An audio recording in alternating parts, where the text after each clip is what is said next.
Just doing one last check for the audio. Thank you.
Good evening, everyone, and welcome to our special council meeting for December 8th. The time is 7 p.m. As we call the meeting to order, we'd just like to acknowledge that we gather on the traditional territories of the Coast and Strait Salish people. Specifically, we recognize Lekwungen-speaking people known today as the Songhees and Kasapsum nations, and how their connections to these lands and adjoining waters continues to this day. Our first order of business, as always, is approval of the agenda. Can I have a mover and a seconder for that? Thank you. Any discussion? All those in favor? Any opposed? None opposed. We have adoption of the minutes. We have 4 sets of minutes in front of us. Can I have a mover or a seconder? Thank you.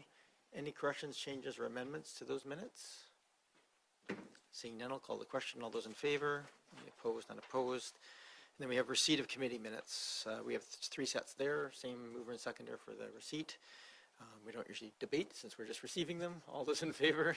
Any opposed? None opposed. My remarks are mercifully short today. We do have a public hearing tomorrow, Tuesday at 6 p.m. at the Monterey Center regarding the official community plan. Certainly anybody watching or listening, we encourage you to either write to council at planning@oakbay.ca ahead of time. You can attend virtually via the Zoom link, or you can attend in person at the Monterey Center, so we hope to hear from you there. Next item on the agenda, that's it, those are all my comments. The next item on the agenda is public comment and question period. And I'm going to just pull up, if anybody is online and wishes to speak to council on matters that are not on the agenda today. These are matters of general interest to Oak Bay. You can raise your hand in the Zoom application. If you're in the room, you can just come forward and speak to council. If you're here for something, if you wish to speak to us about something that's not on the agenda, there are opportunities for speaking to agenda items that allow them later in the meeting. I don't see hands raised online. Just going to confirm that with staff. No hands raised. Nobody in the room wishing to speak. Okay. That moves us forward more quickly. Then we move to section 7, reports and memorandums. This part of the agenda is not subject to public input. The first order of business here is a request from applicant for the ACC-DCC exemption for Heritage Revitalization Agreement, HRA 00010 for 1587 York Place and 1562 Prospect Place. Mr. Bowl, or you or Mr. Green, to introduce the item, please go ahead. Good evening, Your Worship, members of council. The district has received a request from the applicant of 1587 York Place Heritage Revitalisation Agreement to waive the amenity cost charges and development cost charges for the approved HRA for 1587 York Place that council adopted on March the 13th of this year. Given that the district has not provided any waivers or reductions to the ACC or DCC bylaw, and also given the lack of any policy that waives or reduces municipal charges relating to heritage redevelopment, staff are recommending that the request be denied.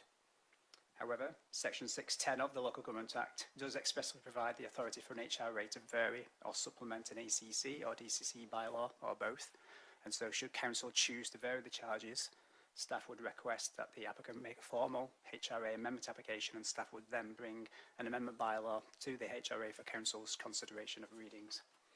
The applicant is sort of here. Half of the applicant is here, and the other half is possibly was expecting the item to be a bit later, I guess. And So procedurally, I actually don't mind. We can hold this matter temporarily if we're expecting somebody else. I think as a courtesy, we don't mind doing that. No, absolutely, totally possible. So as a motion just to table this, or to so is table the best thing, Ms. Anderson? Yes? I'm just gonna, okay. So can I have a motion to table this to later in the meeting? I don't think we have to be too specific, do we? Yep, so move is tabled. All those in favor? Any opposed? None opposed. We will come back to item 7.1 then in a few minutes. Item 7.2 is the purchase of Liberty refuse truck. Mr. Reddick, our Director of Engineering and Public Works, is here. Please go ahead. Good evening, Mr. Mayor, and thank you for the introduction. It's not often that I get to speak with you about vehicle procurement. As the report states, the district is seeking to replace an aging refuse collection truck. We have 2 trucks in the fleet, although only 1 truck is actually on the road on a given day. Because the refuse collection service is so critical to our residents to ensure that pickup always happens on the scheduled day, we actually keep 2 trucks in the fleet. That allows us to ensure that one of them is always running 5 days a week. So in 2020, we replaced one of them with a 27 cubic yard truck, and now we are replacing the other one, which has been in service since 2008. So typically, these pieces have about a 16-year service life. It's actually kind of past that point. 16 years would have been last year. To look at replacing the truck, we sought to use the Canoe Procurement Group of Canada. This is a competitive process. It's a non-for-profit organization that partners with the public sector to simplify the process. And so companies still need to compete to get their products listed on Canoe. It's just an alternative to the district running an RFP process ourselves. The reason that the district chose not to run an RFP process is that with these types of machinery, you often write a pretty specific specification list to ensure compatibility with your existing fleet. And when the district ran an RFP process in 2020, there was only one bidder anyways. And so on the advice of the procurement department and in consultation with other municipalities, we felt that this was an appropriate avenue to take. The report addresses that at the time of procuring this vehicle, we did not explore electric or hybrid options. And I just wanted to expand on that a little bit. We do not yet have a fleet electrification plan. It is in the works to undertake a plan. It also ties into the broader corporate climate action plan, which is also in development. And so some of those future policy pieces that I think would help govern fleet procurement are not currently in place at the district. And just to kind of wrap up the presentation, we are anticipating approximately $600,000 plus PST and GST. That includes the base vehicle, some options, a warranty, and some contingency. And the annual operating cost will be lower than the truck that it's replacing. And I'm happy to take any questions. Thank you very much. Councillor Green. Through you, and thank you, Mr. Rennick. Just quickly, is Labrador Group a Canadian-owned company? Thank you. Mr. Rennick. Through the mayor, actually went down this rabbit hole a little bit earlier today because in vehicle assembly, there's really no such thing as a purely Canadian company or purely American company. This vehicle is going to sit on a chassis made by International, who is a US-based company. It will then be brought to Quebec, to Labree's Quebec facility, where it will be assembled in Quebec and brought to Canada. But Labree is a North American company. They have operations on both sides of the border. So it will be a dual citizen then. Thank you. Thank you. Other questions? Go ahead, Councillor Smart. Thank you. Through you, Mayor, Mr. Rennick, I appreciate that we don't have our electric fleet plan yet, but I did still want to ask a few questions, just knowing that we're working towards net zero greenhouse gas emissions by 2050. I just wondered, are other municipalities sourcing a similar truck in electric? And like, if we were to source one before our electric fleet plan is in place, do they use just the same chargers that, say, we have half a block away at the Oak Bay Rec Center, or the ones at Oak Bay High, or is it like another sort of level of charger? Thank you. Mr. Rennick. Through the mayor, we haven't done the detailed analysis on what products are on the market. Some of these products use level 2 chargers, which are similar to the ones that the district is installing. Other ones would use what are called DC fast chargers. We do not currently have any DC fast chargers. However, for a piece of fleet equipment like this that absolutely has to be ready to start rolling at 7 in the morning, you would want it to have a dedicated charger so that you knew that it was juiced up at the start of garbage day. Thank you. Please continue. Thank you. Through me to Mr. Rennick, just to follow up on that then, I'm just curious, because it's come up with a little lack of clarity at the council table before, do we own does the district own the Goldsmith parking lot, and is that a place where we potentially could put a charger in, or is it the school district's property at the Goldsmith parking lot? Go ahead, Mr. Rennick. I'm glad you're answering that question. Through the mayor, the district is the registered owner on title of that property. However, we do have agreements with School District 61 that, among other things, address the status. So I would say that the ownership of that property is not quite that simple. As to whether it would be a place for us to install dedicated fleet charging equipment, the cost of that would likely be significant, as it would require extending power along Goldsmith from the rec center. And if it were to become a place where we wanted to have dedicated fleet storage and charging, I think at a minimum we'd need to look at a fence with a lockable gate, because we'd be having expensive infrastructure in there, and I think that's a very large discussion that we would need to have SD61 at the table for. Thank you. Anything else? Thank you. Through you, Mayor, to Mr. Rennick, just one follow-up question then. Could you give us an update on where we're at, sort of timeline-wise, with our fleet electric plan? Thanks. Mr. Rennick. Through the mayor, there is a grant program through BC Hydro for municipalities and other organizations to develop fleet electrification plans, which the district is pursuing. We have a request for qualifications that I believe has closed, and we intend to be reviewing so that we can award that study in the next couple of weeks. Thank you. Councillor Appleton? Thank you, Your Worship, and through you to staff. I guess is following up on a question from Councillor Green. I guess for all, we've had this kind of discussion around Canadian procurement with respect to fire apparatus, and I think basically what we understand by this is that for all intents and purposes, for large-scale commercial vehicles like this, it's not really essentially possible to purchase a wholly Canadian product, that there is not a wholly Canadian built and designed garbage truck available for purchase at any price. Mr. Rennick? Through the mayor, I would agree with that. I would say that even if there was a company in Canada that was making the chassis, I'm not aware of any company in Canada that's making the engines, so you're still getting a Cummins or another American manufacturer who makes the engine. It's been said in some of these discussions about tariffs that your average vehicle, whether it's assembled in Michigan or Ontario, the parts cross the border about 15 times in making that vehicle. Thank you. Councillor Patterson? Oh, did you have anything else? Councillor Patterson? Yes, thank you, Mayor, and through you to Director Rennick. Just, are there any disposition costs associated with the retirement of this vehicle? Mr. Rennick? Through the mayor, I don't believe so. That area is not my specialty, but my understanding is that it will just be surplus through BC Auction. Thank you.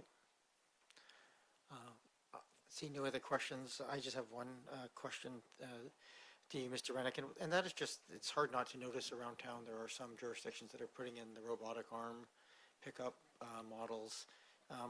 Do we have any sense of that technology, its applicability to Oak Bay, and maybe some timelines we might be looking at that sort of technology? Appreciating it impacts operations more broadly than just a single truck. Through me to you. Thank you. Through you to yourself. That would represent a bit of a service level change to the way that the solid waste service is being offered in Oak Bay.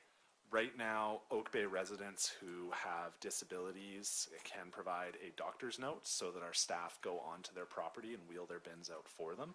We have approximately 100 addresses throughout the district that receive that service.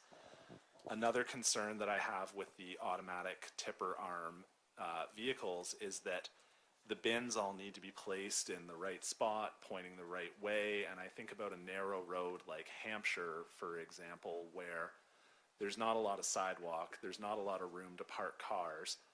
I'm not exactly sure where those bins would be. Would there be a consideration that we have to, for example, say no parking the night before garbage pickup day so that the bins can be placed on the road so they're not obstructing the sidewalk? So all that to say that it's a fairly significant discussion around service level that I think is broader than just the discussion about procuring this particular truck. Thank you, and I appreciate that we probably are at minimum 10 years away from the next procurement at this point. So I'm glad to hear that it's been thought about, and I'm sure things will have advanced a fair bit by the time we get around to the next phase. Okay, seeing no other questions, we have a recommendation in front of us. If anybody wishes to move that or some other motion. So moved, Your Worship. Let's move the staff recommendation. This is to approve the purchase of the refuse collection from the Bree Group. Moved and seconded. Any other discussion? Seeing none, all those in favor? Any opposed? None opposed. Thank you very much, Mr. Rennick, and good luck. Thank you, Mr. Mayor. We did table item 7.1, just at the request. It is an absolutely miserable night, so not entirely surprising that it might be a little tough to get through traffic. So glad that the applicant is here and able to join us. So we're going to return back to item 7.1.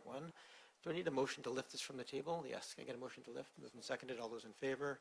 Any opposed? None opposed. So we now have 7.1 live in front of us. I can't remember if you did a brief introduction. Sure, why don't we do that just so that just very briefly. Sure. Good evening, Your Worship, members of council. The district has received a request from the applicant of the HRA for 1587 York Place in order to waive the amenity cost charges and development cost charges for that approved HRA agreement for 1587 York Place that council adopted on March 13th of this year. given that the district has not provided any waivers or reductions to the ACC or DCC bylaw, and does not have any policy that waives or reduces municipal charges relating to heritage redevelopment, staff are recommending that the request be denied. However, Section 610 of the Local Government Act does expressly provide the authority for an HRA to vary or supplement an ACC or DCC bylaw or both. And so should council choose to vary the charges, staff would request that the applicant make a formal HRA amendment application, and staff would then bring an amendment bylaw to the HRA for council's consideration of readings. The applicant is now here to answer any questions that council may have on the application. Or request, I should say. Thank you very much, Mr. Green, and we do have correspondence as well on this part of the application. Are there any questions from members of the council to either staff or to the applicant? Go ahead, Councillor Watson, and then to Councillor Smart. Yes, I do. It may be for staff first, or it may be for the applicant. But given that the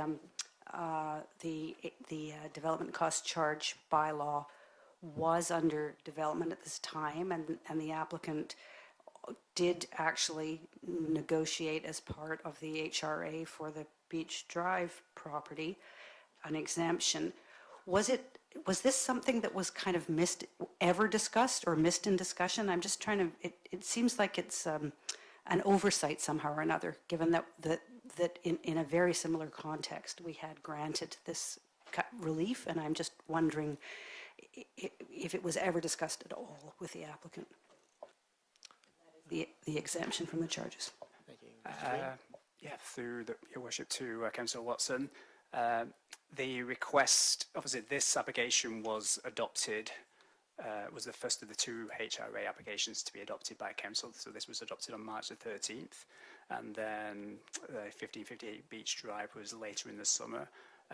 And when the applicant, in the intervening period, when the applicant realised that they weren't considered to be a precursor application under Section 568 of the LGA, they then realised that the legislation does allow the ability to seek a variance to those charges, and therefore they then submitted that request that was incorporated into that staff report for 1558 Beach Drive, I believe in June of this year. Obviously, council gave, I guess, staff provided an option for council to potentially vary those charges, and council chose to vary those charges on that application. And so subsequently, the applicant is now seeking a similar variance to this application that was adopted, shortly thereafter the ACC, DCC bylaws were adopted in January and February of this year. Thank you. That was my only question. Thank you. Thank you, Councillor Smart. Thank you.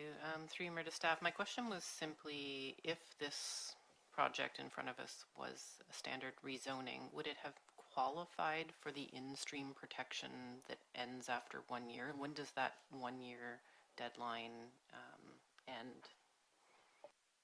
Green?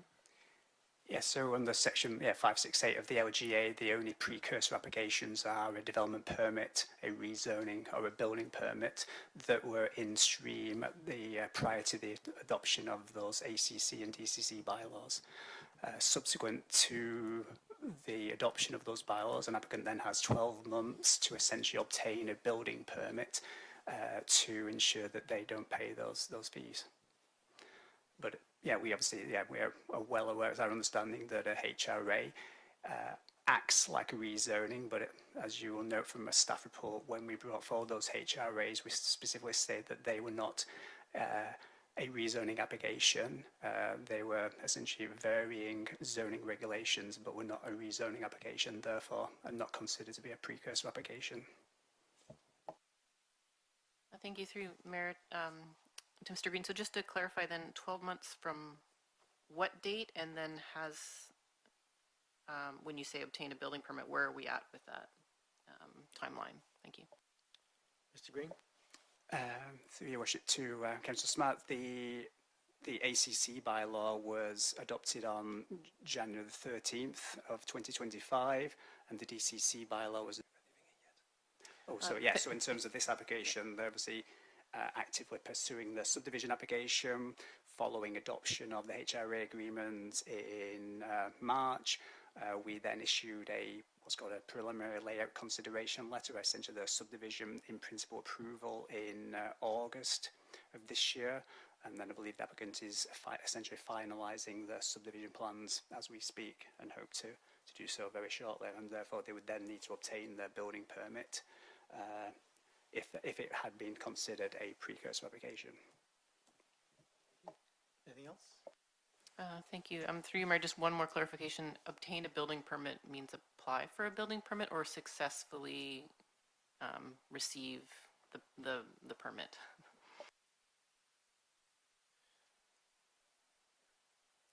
Mr. Green, Mr. Bull? Mr. Bull? Thank you, Mayor, and through you. It has to be a building application that is complete and can be approved. So it needs to be a very substantial application that can be approved in very short order. So it cannot be just the application form and materials to follow. I hope that's clear. Thanks. I think that's clear, but I think maybe the subset question of that was, is the application, is it sitting in front of staff right now, substantially complete and ready to go, or is it still got more work to go that would be, to meet those criteria? Mr. Green? Yeah, just to confirm, the district hasn't received a complete building permit application for these lands, given that they are still working through the necessary final subdivision to essentially register the lots at LTSA and ensure that those 4 lots are serviced. And so they're currently working with my colleagues in engineering to ensure that the off-site servicing agreement is in place to essentially finalise the subdivision and register the lots at LTSA, or for the approved officer to register those lots at LTSA. Okay, thank you for that clarification. Councillor Watson, you had a second? Yeah, sorry, I forgot 2 of the questions that I was going to ask. This one is for the planning and building staff, please. I know I'm in the development tracker and just looking at the schedule for this particular application for 1587 York Place. And on the date of May 1st, 2023, it shows 3 things happened, but I just wanted to know what would have happened before that. It says final staff review of the application occurred that, or it's asterisk, application submitted, an initial staff review of application documents. So, yes, as a start date of May the 1st. So I just want to understand what actually might have happened before May the 1st with respect to the applicant's engagement with the planning department. I'm just trying to understand the long timeline of this particular application.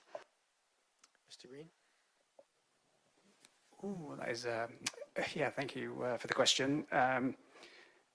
Yes, so my understanding, yeah, just recollecting the application would have been opened by staff in May 2023. Prior to that date, there was probably some pre-application discussions. I know the applicant had a application public information meeting, and so there was probably a couple of pre-application meetings that took place between staff and the applicants to understand the application and what was being proposed, and discussions around probably servicing or discussions around the HRA itself. So just to follow up, so in the development tracker, we capture only the date when the official application has actually landed on the desk, even though work will have been, often in something of this scale, would have been done beforehand. Yes, correct. There may be pre-application meetings, but we don't open an application until we have received, until we think it's a complete application to be opened, and also that once they've paid the fee, we would then initiate referrals to internal departments when the application fee is paid. Thank you. And then one final question. This was going to be for Ms. LaChance, actually. I think that this application would have been submitted before we'd had any discussions about ACCs or DCCs, the municipality. But I just want to actually turn to Ms. LaChance and ask her when Council first actually tabled the idea that we would develop an ACC or a DCC bylaw.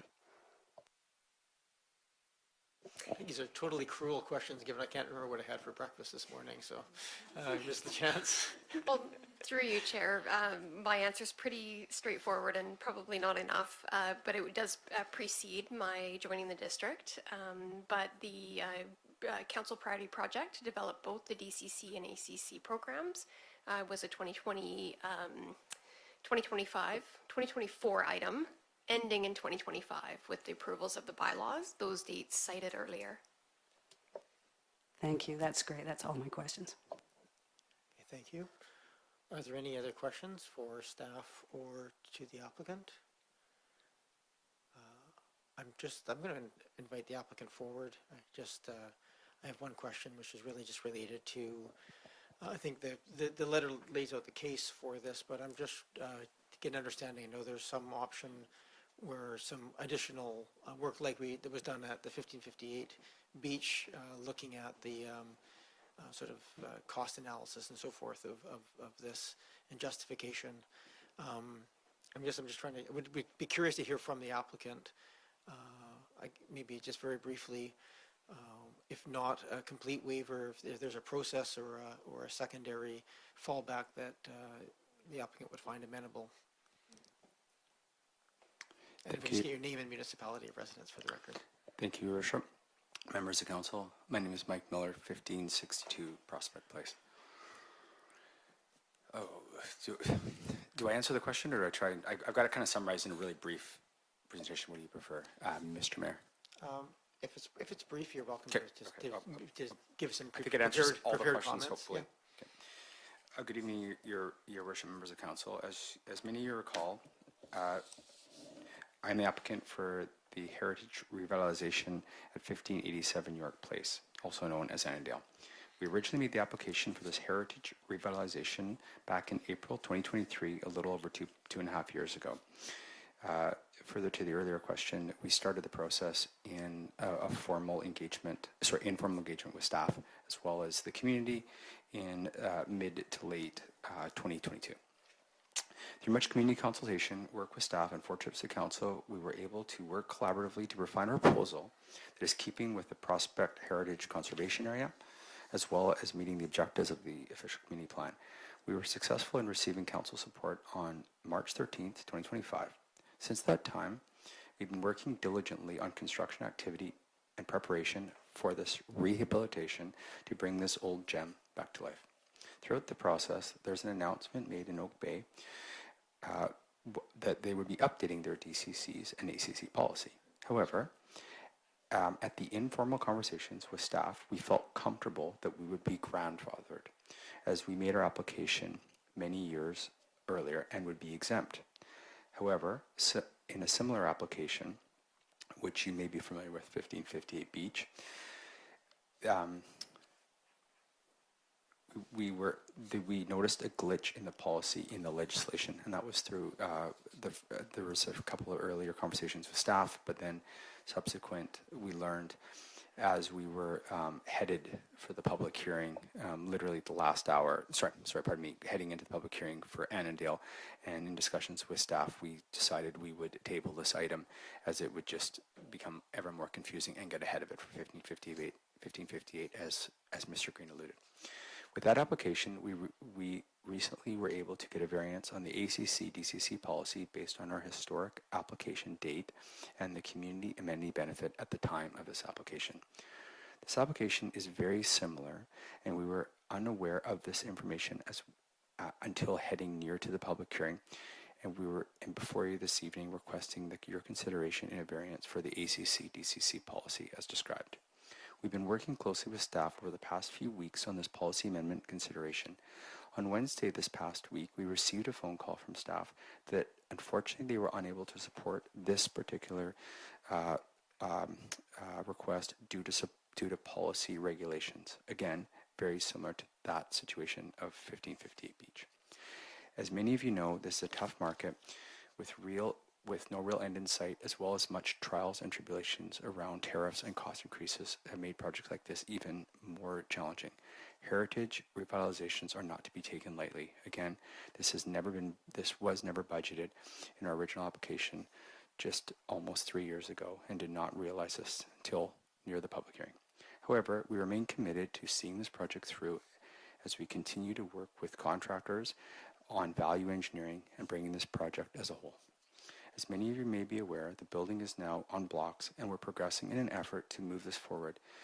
In fact, a side note, Annandale was in such poor decay that when we started to lift it, it actually started to buckle, which caused huge site challenges. However, that being said, we worked together as a team to overcome them. Back to the application before you this evening and the recommendation for council.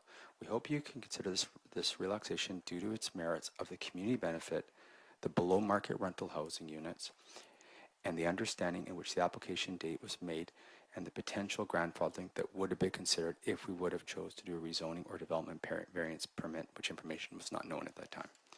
I apologize for this long-winded explanation. However, we are open to going back to staff as well to work with them. If you read the report before you this evening, it mentions a land lift analysis. This was not requested with the Annandale application. However, it was in 1558 Beach, and at that time, we obliged. If this information is the deciding factor for you to make the decision tonight, we are more than happy to go back and work with staff and provide this for your consideration. Again, I feel we all want the same things. The best restoration possible for this beautiful home as it sat derelict for many, many decades. The ball is rolling, we can see the end in sight, and we remain committed. Thank you for your time and consideration. Thank you very much, Mr. Miller. Don't see other questions, so back to this table. I see, oh, Councillor Watson, please go ahead. Yeah, I'd like to move a motion, actually, if I Welcome could. to, please. That it's option 3, that council directs staff to prepare an amendment to the HRA authorization bylaw to waive the ACCs and the DCCs. And there's specific wording below that, but it is option 3 in the staff report. Okay, it's moved. Is there a seconder for that? This is to waive all charges. Go ahead, thank you, Councillor Smart. Go ahead, Councillor Watson. Thank you. I thank staff for preparing the report and for all the information we've gathered about the sort of trajectory, the timeline of this application. I think this is a really reasonable request from the applicant. The process started, as he has explained, actually in late 2022, before we were considering these bylaws. He experienced a situation in another project where it was suddenly realized that the ACC and DCC charges would apply if there wasn't a negotiation within that HRA to exempt the project.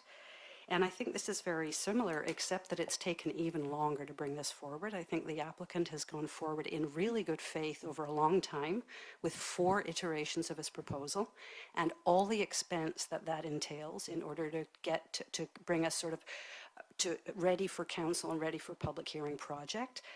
It's possible that things could have moved faster and that council itself has been part of the reason that this thing has taken so long. And if this had been approved a year earlier, we wouldn't even be talking about this because we wouldn't have these bylaws in place. So I think I know that the applicant has suggested that he would be willing to offer some financial analysis to support this request, but I would posit that that's another cost to the applicant, and the applicant has already borne quite a few costs in trying to meet the requirements and the particular requests of council, which have not always been straightforward. I went back and looked at all the different meetings and our minutes and what happened at them, and council themselves were not very clear about what they wanted, and therefore the applicant has come back at least on 2 occasions trying to figure out what really was expected of him. So I think that with all that considered, I say to myself, really, this application should probably have come to fruition with an HRA in place over a year ago, and then this would not have been a conversation we're having at all. And also because of the experience he's had on a similar project where we're understanding at late in the date that it was possible to get amendments that somehow or another, I think this is a bit of an inadvertent oversight. So I do not want to put the applicant through the trouble of having to justify this request through another piece of expensive professional work. And that's my motivation for actually asking council to support a motion to grant these waivers without any further ado. Thank you. Thank you, Councillor Watson. Councillor Smart, you seconded, do you wish to speak? Yeah, thank you. I'm echoing those comments. That was very well stated. I will just add that I think there is significant community benefit to this project through both the heritage and the affordable rental agreement. And there is notable hurdles in our economy right now, and I would hate to see this project value engineered if it doesn't need to be, because as the applicant stated, it is a gem. And I do feel like we had a role in how long this project took to come to fruition, and this is within our capabilities to rectify that situation. Thank you. Other speakers on the motion in front of us? Go ahead, Councillor Patterson, then Councillor Appleton. Yes, thank you, Mayor. I will support this. Earlier in the process, I was the one member of council that wanted to move Lot 2 and Lot 3 forward at that time, in which case there wouldn't have been any charges assessed at that time. Also, with the Annandale House, the Heritage Project itself, I think that it is totally in keeping with dealing with heritage properties, that this is something that we would waive. And I would hope that going forward to protect heritage in the community, that we will develop a policy that would allow us to consider it right with the application. So I will support the motion. Thank you, Councillor Patterson. Councillor Appleton, I think you saw your hand, and then Councillor Green. Thank you, Your Worship. So I guess I think in this case, I think that there's some very, very well-reasoned arguments getting put here. I was somewhat ambivalent about supporting waiving the fees, mostly because I think I will support in this case, because I think that there is a reasoned case to be able to be made with respect to the length of time that the process has taken, the value of the specific property and the specific building involved, kind of the level of undertaking that's being done to preserve the building. So I think these are all compelling factors. I would not want this to go by, however, without specifically recognizing what staff have pointed out in the staff report, which is to say that these ACCs and DCCs are in place for a reason. They're extremely important in the future to help support and finance infrastructure upgrades in the district, where we've made significant investments and will continue to need to do so. So I would, in the future, with I guess what you would call a more typical, or something that wasn't deeply entwined with a heritage preservation project as this one is, I would certainly not be inclined to support waiving ACCs and DCCs. They are a source of resources that we need for the community very clearly. So this, I think, does have some merit of consideration as a very specific project with some very specific benefits and outcomes. So I will support the motion that's on the table, but I would not, like I say, want that to go past without us recognizing the importance of ACCs and DCCs and how significant they're going to be for the district moving forward. So, thank you, Worship. Thank you. Councillor Green. Thank you, and thank you to the staff and to the applicant. I'm very torn on this one. I understand the aspects of the development and how important they are. I also realize that the climate has changed in terms of construction costs and so on, but I also respect the fact that the staff have made a recommendation based on their knowledge of our situation regarding infrastructure, and it is quite dire, actually. Oak Bay has been struggling with infrastructure under the ground in particular for a very long time. And the reason I'm torn is that I support this application and development aspect, but I really empathize with the fact that we are struggling for infrastructure to support more density, and that I think that is one of the goals, to have more density in Oak Bay. But without the infrastructure, without the investment, without the additional money to help us support that infrastructure, density will be more difficult and more challenging. So as much as I want to support this motion, I will not. I'm going to respect the recommendation of the staff tonight. Thank you. Thank you, Councillor Green. So speaking to the motion, I'm not going to support the motion, and I'll just lay out where I'm coming from on this one. I think that Lot 1 and Lot 2, which is the whole of the heritage revitalization lot, I think should be waived. That's the entirety of the, whatever it is, 137,005 or and change, should be waived. I think that is directly part. I think for me, the Lot 3, which is the conversion of the larger lot into a single low-density residential building, which has a ACC-DCC total of 35,000, to me makes sense to continue. So I think that's the only part of this that I think has merit to continue.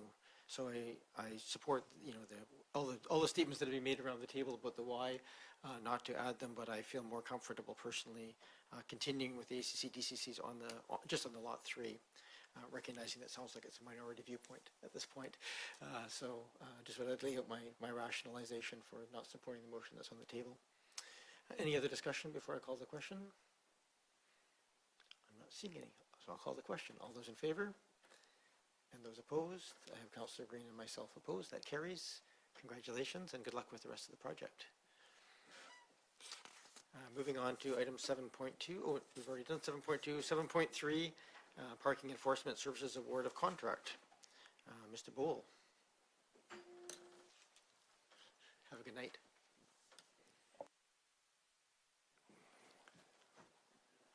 Thank you, Mayor. Parking enforcement services have been outsourced by the district for a very long time to a third party. Contracts have been established in the past through request for proposal, procurement practices. With the current contract up for renewal this year, after an extension of 1 year, we have run a new RFP this summer or the fall, and based on input from our procurement experts, we received 6 proposals, and the evaluation of those has taken place according to criteria that are outlined in the request for proposals. Robbins received the top score and is recommended to be awarded the contract. Under trade agreement rules, the district is expected to award a contract under the process followed, and hence staff is recommending award of the contract as presented. I'm happy to answer any questions you might have. Thank you. Sure, thank you. Are there any questions for staff? Councillor Smart? Yeah, thank you. Through you, Mayor, to staff. My question is just with regards to was the social value of the Commissionaires being a nonprofit company that supports veterans and provides skill development opportunities taken into consideration in the RFP? Mr. Bull? Thank you, Mayor. Through you. Yes, one of the criteria touched on that topic. There was an item where companies were invited to comment on their sustainability practices, but also their accessibility and equity practices. So different firms have different things to bring to the table, but definitely there was a proposal that referenced that information as well. Thank you. Thank you. Councillor Patterson? Yes, thank you. Thank you, Mayor. I guess when I looked at the cost, this is a substantial increase from the last contract. It's up almost 55%, and can you clarify in any way for us what the increase is attributed to? Mr. Bull? Yeah, thank you, Mayor. Through you. I think there's a couple of things playing into that. The previous contract dates back from 2022. Very different rates were established at the time. So there's a significant portion of inflation, I think, safe to say. We did see some variation in the proposed cost from the proposals, and that was weighed as part of the criteria. But as you can see in the report, we first focused on how the services would be provided, and then costs were added as another part of the criteria that were considered. So none of the proposals were coming close to the current budget. I can make that clear, I think. And so this ends up being definitely a change in the cost because of the renewal of the contract. Thank you. Yes, thank you, Mayor. Thank you for that information.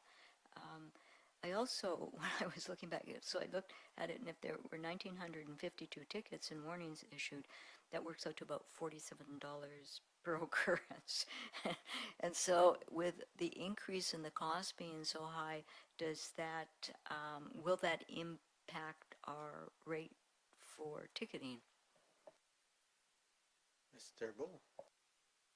Through you, Mayor, and not necessarily. That's a bit of a different discussion or a decision that could be made. I should point out that of the 1,952 tickets and warnings, I should say, not all of them end up being tickets and paid.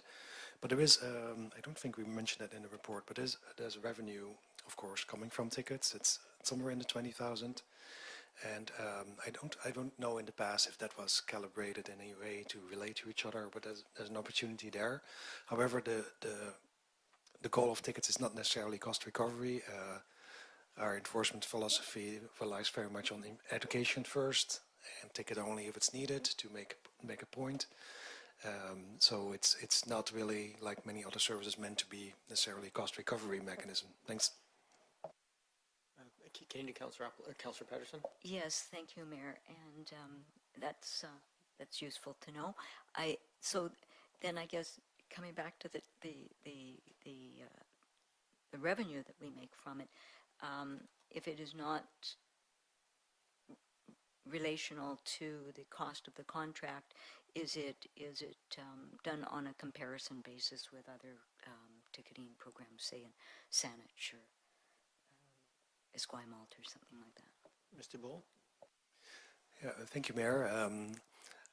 I don't know exactly when it was last reviewed, so I could have a look at the bylaw and see how fresh those rates are. But some of our rates or fees and charges are older. Some of them are newer. I don't recall that this one has been reviewed in any recent time, but that could be something to look into. Thank you. Thank you, Councillor Green. Thank you very much, and through you to Mr. Bull. Did we conduct a performance evaluation on the Commissionaire's service? I mean, do we do that kind of evaluation in terms of service for value or cost benefit or anything like that? Thank you. Mr. Bull. Thank you, Mayor. Through you, not a formal evaluation. We do touch base from time to time with our contractors to make sure things are running smoothly, so not a formal evaluation. In the RFP process, there are references as another way to get information on the parties that are participating. So that would be one of the other avenues to, well, in this case, hear from other parties, though, about their experience with any of the firms. Thank you. Thank you. I don't see other questions. The question I have through myself to you, Mr. Bull, is just curious about just managing the culture. I know with the former contract, we would typically have primarily the same one or two people that were here regularly and sort of had a chance to understand the corporate culture and understand the community. Is that level of sort of continuity contemplated under the new contract? Or was that, yeah, I'll leave it the question there. Yeah, thank you, Mayor. Yes, there is going to be a designated person, much like we have now, a primary person that will do most of the enforcement, but the support, like it is the case right now, from other members of the team of that contractor. Yeah, and in the RFP, we've made clear what our current approach is and some of the things that we do here versus by the contractor. So we have set it up in a way that is aimed at continuing the approach that we have followed. Thanks. Okay, thank you. I don't see other questions, so I'm going to look for direction from council on this.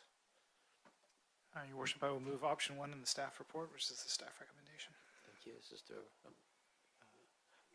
moved and seconded. Thank you. Any further discussion?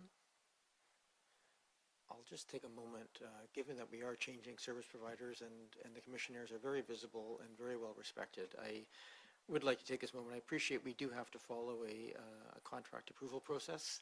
It has to be fair and clear.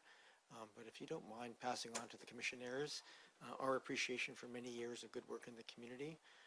They are very visible and very, I think, very well appreciated. And so sometimes these transitions are hard, but we do also have to look out for the value to the taxpayer as well in this process. So I appreciate that is there. So thank you for that, if you don't mind passing that on. All right, I'm ready to call the question unless there's any other discussion. All those in favor? Any opposed? None opposed, that carries. We then move to item 7. Sorry for the noise there. 7.4 council appointments. I have been asked to switch one of these the Oak Bay Heritage Commission to be from the primary to be Councillor Green, and that's correct. You're willing to do that? Yeah, she's certainly done that before. So I'm probably suggest, first of all, we'll take any questions. Alternates will stay the same. Any questions? Yeah, Councillor Smart? Yes, just a question, I guess, with regards to the Emergency Preparedness Committee. I know last year at this time there was a discussion about myself being a primary and Councillor Appleton potentially being a secondary, but then there was a sort of switch of what that committee was going to be. And so I just wondered what the potential plan is for the new Emergency Preparedness Committee. I think it was 2 years ago at this point that we had it, because we didn't have we were looking for, even at the beginning of the term, we were looking for continuing what was the original liaison program, which was to the Emergency Preparedness, which is different than the Emergency Management Planning Committee, which is a staff piece. So earlier this year, we approved that committee, the terms of reference, or at least the appointment structure, but had not yet established who that liaison person would be. And I do see, and I think you and I had a conversation, Councillor Smart, about the possibility of looking at ways that we might, just in terms of discussion around increasing some volunteerism and so forth through that process and pieces. This is going to be probably covering the next couple of meetings that are going forward. So this is a different committee than that was originally contemplated. And I don't know that there's a right answer to this one, but because Councillor Patterson had that connection before and had the knowledge of the emergency building work at the Crust, that it seemed reasonable for the next, which is really probably about 2 more meetings in this term, to continue on with that connection. And I think as that gets fleshed out a little bit about how that committee is going to work, I think it'll be the task of the council in the new term to kind of decide what that's going to look like, and as we get a chance to understand what it would look like. So that's where it's ended up at this point. Councillor Green? Is there an alternate to the Heritage Commission? I wasn't clear about that. Councillor Watson. It's Councillor Watson. Okay, thank you. Just a point of clarification, because I was the alternate for that, so am I no longer going to be the alternate for that? Oh, fair. So I think Councillor Watson is amenable. If you wish to be the alternate, you're more than welcome to be. I think that's because I think I had moved you there because you had been filling in for Councillor Watson so much that we had moved you into the primary role. So yeah, I think to you, Councillor Smart, I'm fine. I think if you wish to be either the primary or the alternate, I'd be happy to put you into that role. And I think Councillor Watson, yeah. Okay. So what I have then is we'd be seeking as a motion to approve this with the change that Councillor Green would be the primary and Councillor Smart would be the alternate for the Heritage Commission. Someone like to move that motion? Moved. Is there a seconder? Moved and seconded. Any other discussion? All those in favor? Oh, sorry, Councillor Smart. Sorry, my apologies. Oh, thanks. I just wanted to express that I am not going to vote in favor of these appointments, and I'm doing this because I just want to send a positive message towards how I think in the future we could really look at these committees and commissions a little bit more collaboratively. I have not had as many opportunities to be on committees and commissions in this term as I would have liked, and I particularly think that it would benefit both councillors around the table and the committees if we did potentially more of a change-up of committees and commissions at the 2-year mark. So I will be voting against this a little bit more symbolically for the sake of creating more opportunities for those on council. Thank you. Thank you, Councillor Smart. All right, I'll call the question. All those in favor?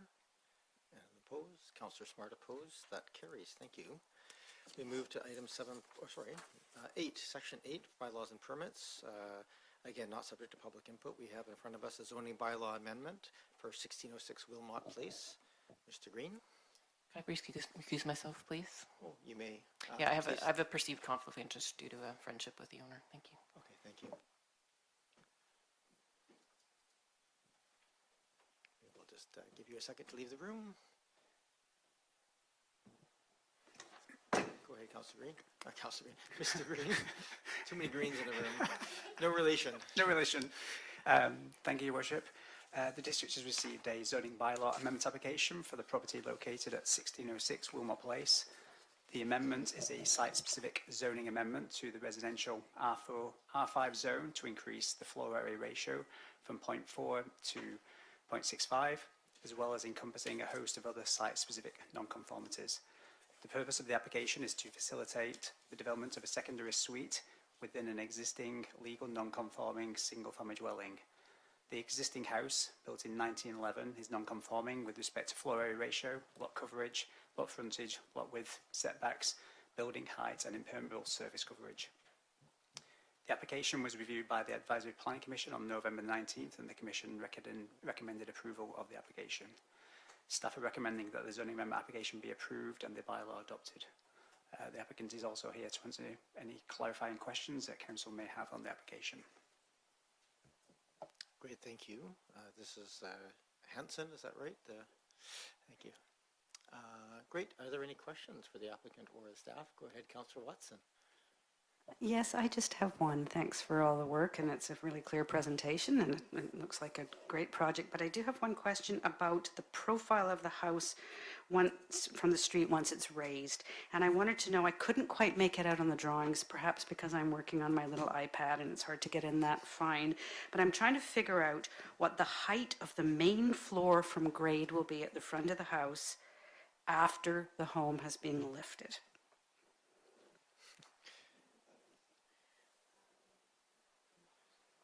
So process here, if we come forward, is just state your name and just your municipality of residence, and that's all we need. Chris Hansen, Victoria, BC. I don't know off the top of my head what that is. I didn't bring the drawings along with me, so I don't know exactly what that is. We're not raising, I believe it is raising up, it's raising 1 meter in total. I think right now, the main floor would then probably be about 6 feet off of the ground currently. So we'd be getting close, I guess, to 9.5 feet, probably from grade, somewhere around there. Thank you. That was my only question. Is that a question that staff have an answer to at hand? No, okay. If it's critical, we can seek that answer, Councillor Watson, or is that satisfactory, that estimate?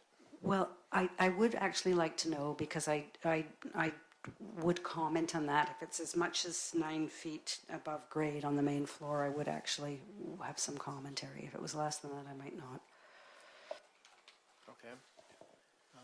If it's possible to, for staff to find the drawings and pull those up, maybe we'll just get those. We'll also just check and see, we might be able to pull them up on one of our devices. And yeah, that's a get very an small exact. device to be looking at, at drawings on. While people are looking those up, are there other questions from members of council?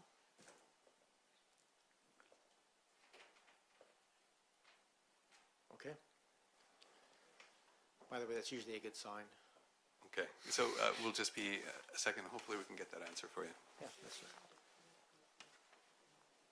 That's the building height, yeah.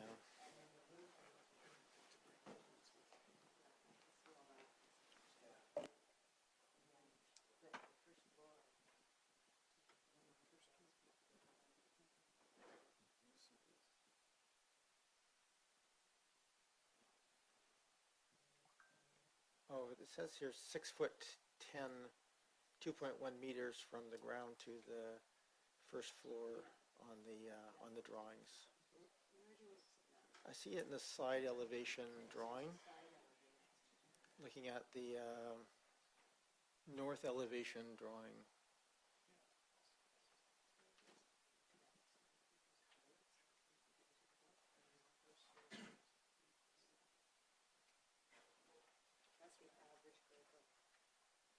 Over average, I'm assuming that's over average grade, yeah.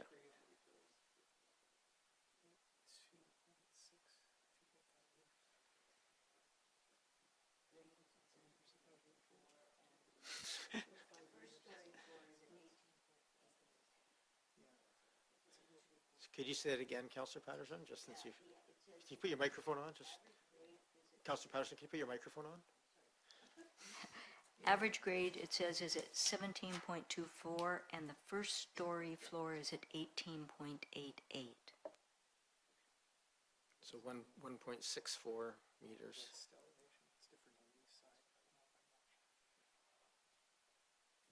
Yeah, the north elevation shows us 2.1 meters.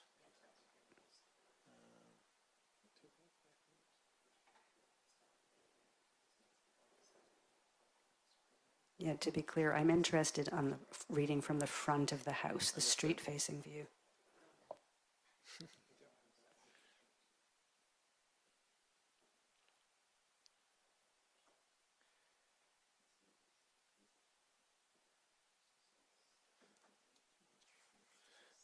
Mr. Bull, you have an answer Okay, for us? yeah, Looks like we're having a we race do. here to see who can get the Yeah, answer. we're looking at the proposed exterior elevations and then the top left sketch.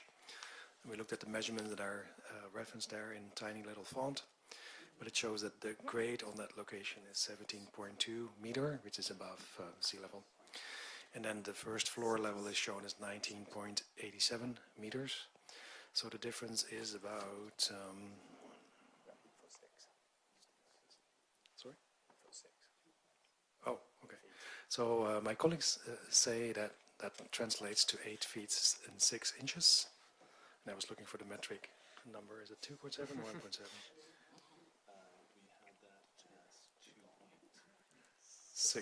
2.6 meters, or about 8. Thank you. I think we have the answer. Is that the answer you have as well? Yes, so it would be 8 feet, 5 inches and 15 sixteenths, so to be precise. Well, thankfully we shaved that 16th of an inch off there. That should mollify all of us. Thank you.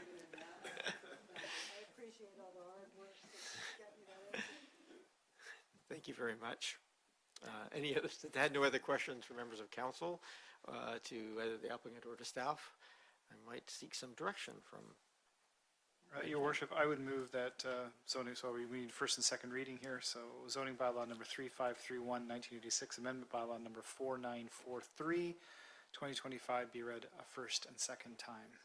Moved and seconded, thank you. We usually do debate on second reading. Don't think we need any, to be totally honest, but go ahead, Councillor Appleton. I'll just make a Councillor comment, Watson. your worship, that, it's just a really nice adaptive reuse of an older building. I think, given where it's located and given what's proposed here, I think these are what we, I think, broadly need more of in Oak Bay in terms of adaptive reuse and creative reuse of existing, not heritage buildings, but older buildings. So personally, I really like the approach taken here. Councillor Watson, then Green. Yes, thanks for the opportunity to comment. I will vote for this, but I do just want to raise an issue with respect to the building height from grade at the front of the house, and it's something I pay particular attention to. 8.8 feet 6 inches is a long way up from grade, and it really changes the look of that heritage home with respect to those around it and the proportions that were intentioned by the architect when it was first built in a way that I think is actually out of keeping. It would be, in my view, preferable if some of the head height for the secondary suite was actually taken by actually digging down a bit. I went and compared, I went to a few large character homes and measured myself kind of surreptitiously the distance from grade to the front porches, like when you would see them, and 8 feet was the maximum. 8 feet is quite high in the air. 8'6" is a long way up, and it no longer reads like this is the welcoming front porch to the house. It starts to look like this is something that's up in the air. So I think that is an important consideration when we are trying to, we want to encourage this, but we also want to maintain character. So while I will vote to support this, I just make that as a comment to the applicants and to more generally to the community and for consideration in future, because the actual face and the end product does matter in terms of the beauty of our streetscapes and the character of the homes. Thank you.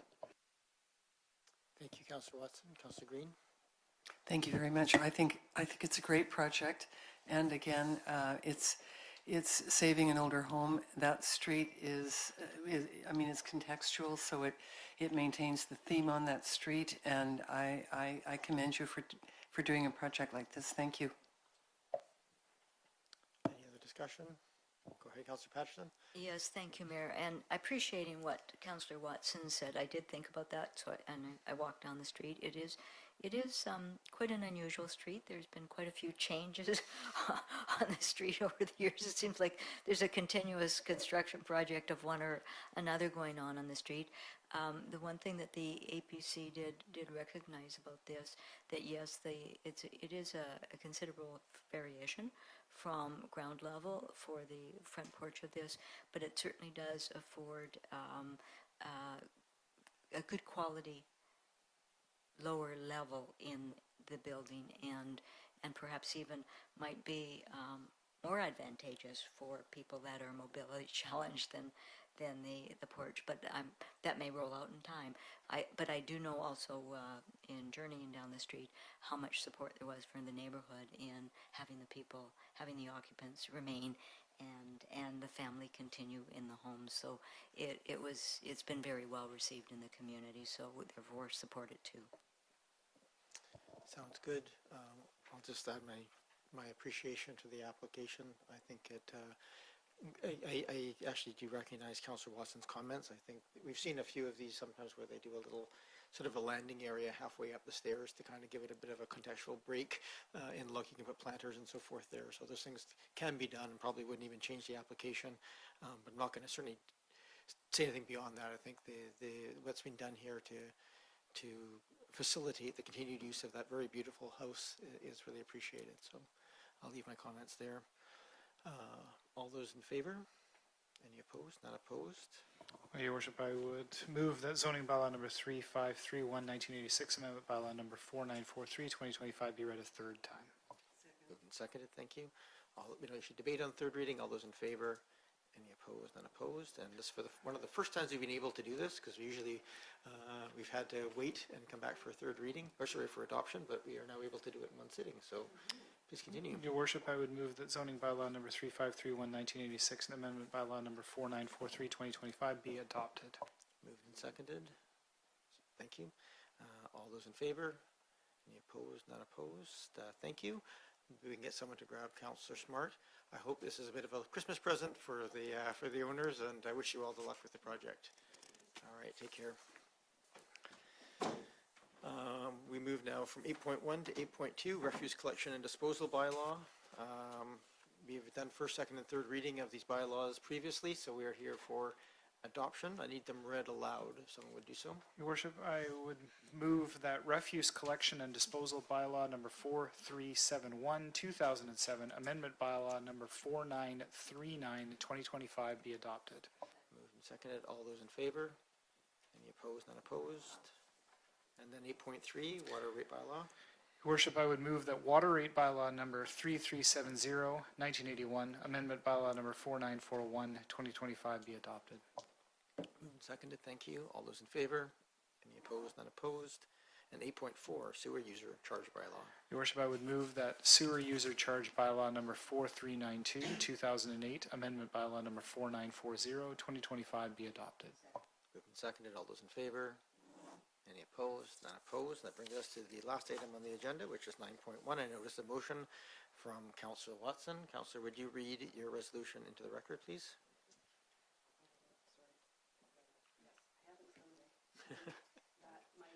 Oh, put your microphone on, please. The resolution is that council directs staff to report back on the levels of service provided for different users at the municipal depot, including new options for non-vehicular and pedestrian users.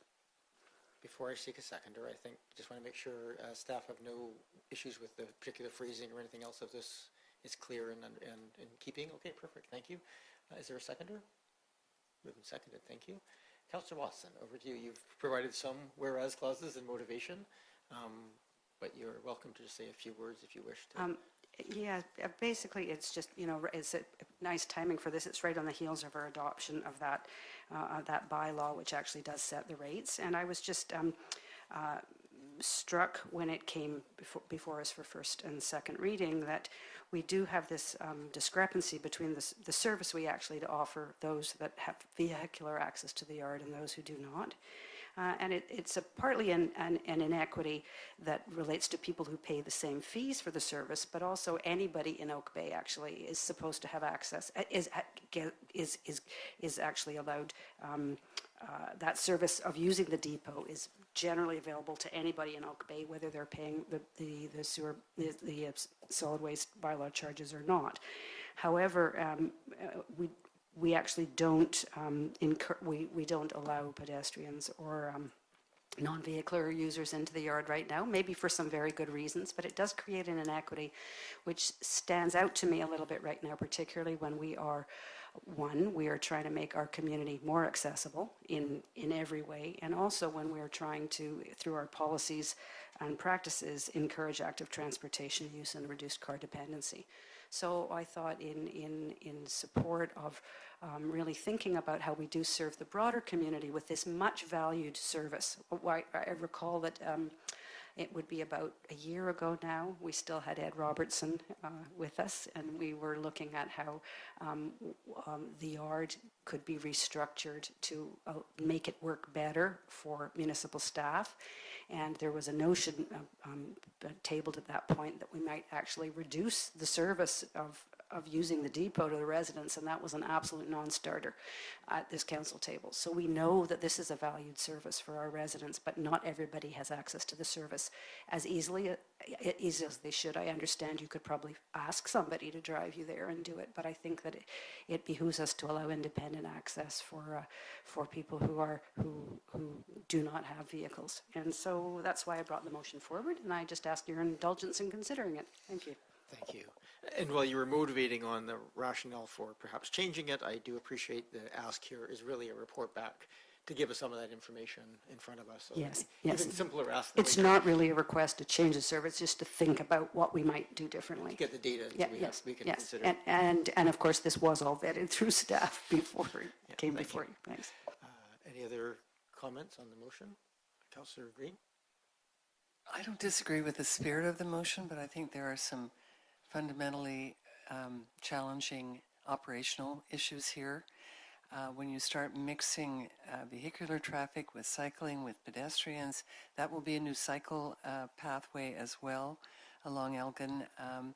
I think there are going to be a lot of operational challenges if we mix it like that, but that's just my view, and I'm sure that will be revealed in an exploratory report by staff. Thank you. Thank you. Yes, it's been seconded, yes. Go ahead, Councillor Patterson. Yes, I will not support it as it is laid before us, but I will be proposing an amendment to it.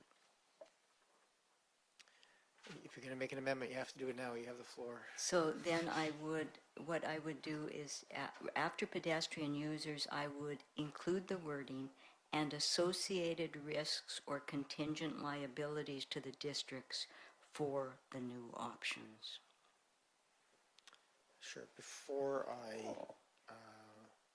get a seconder for that, I'm going to just see if that, turn to staff and get an understanding if that would normally be included in that without that additional clarification, or if that clarification would essentially add to the motion on the floor. Mr. Rennick. Thank you very much, Mr. Mayor. That sort of analysis would be undertaken as part of presenting the options. I also just wanted to note that my understanding of the motion might allow some of the options to not necessarily be at Elgin, but to perhaps have another location. We used to do pop-ups at Carnarvon Park, for example. I understood from Councillor Watson's motion that there was a bit of latitude for developing options.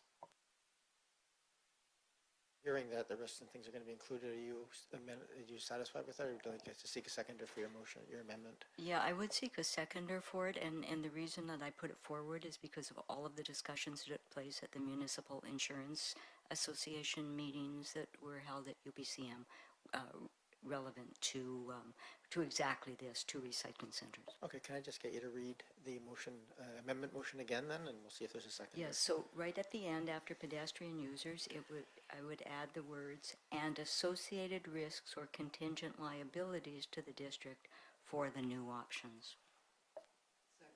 Associated risk or attendant liabilities, that we said?